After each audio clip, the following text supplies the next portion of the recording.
सातवें वेतन आयोग का 10 साल का कार्यकाल अब अपने अंतिम दौर में पहुंच चुका है। 31 दिसंबर 2025 को इसकी मियाद औपचारिक रूप से समाप्त हो जाएगी। इसके साथ ही केंद्र सरकार के कर्मचारियों और पेंशनर्स की निगाहें 8वें वेतन आयोग पर टिक गई। सबसे बड़ा सवाल यही है कि नया वेतन आयोग कब लागू होगा और सैलरी में कितनी बढ़ोतरी होगी। इस बीच एक अहम अपडेट सामने आया है। केंद्र सरकार ने 8वें वेतन आयोग को नोटिफाई कर दिया है। टर्म ऑफ रेफरेंस को मंजूरी मिल चुकी है।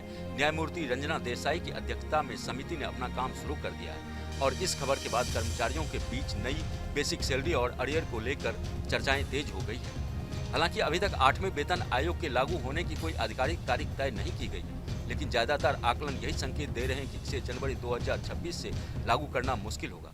वजह साफ है, आयोग को रिपोर्ट सौंपने में करीब 18 महीने का समय दिया गया है। इसके बाद सरकार को रिपोर्ट की समीक्षा, मंजूरी और अधिसूचना जारी करने में 3 से 6 महीने और लग सकते हैं। ऐसे में संभावना जताई जा रही है कि नया वेतन आयोग 2027 के अंत या 2028 की शुरुआत में लागू हो सकता है। लेकिन देरी का दूसरा पहलू भी है। अगर आयोग को पिछले तारीख से लागू किया गया तो कर्मचारियों को मोटा अरियर मिलने की उम्मीद बन सकती है। जानकारों का अनुमान है कि 8वें वेतन आयोग के तहत वेतन और पेंशन में करीब 30 से 34% तक बढ़ोतरी हो सकती है।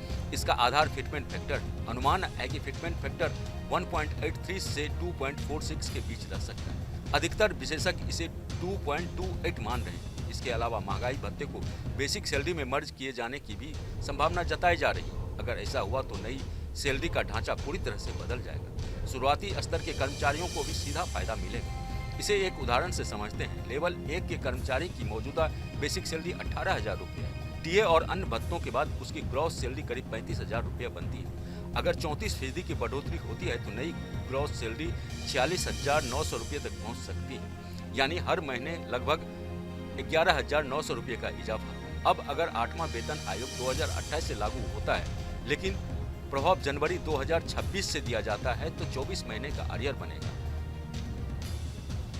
11,900 रुपये गुना 24 महीने यानी करीब 2,85,000 रुपये।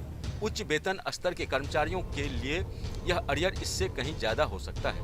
वेतन आयोग का इतिहास बताता है कि देरी जरूर होती है, लेकिन अरियर उस इंतजार की भरपाई करता है। 7वें वेतन आयोग में भी यही हुआ था।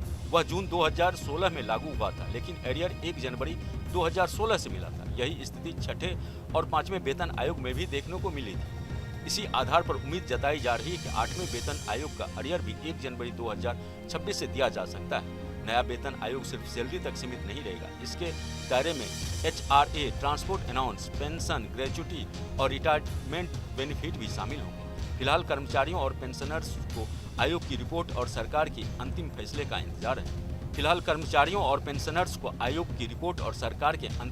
का इंतजार है।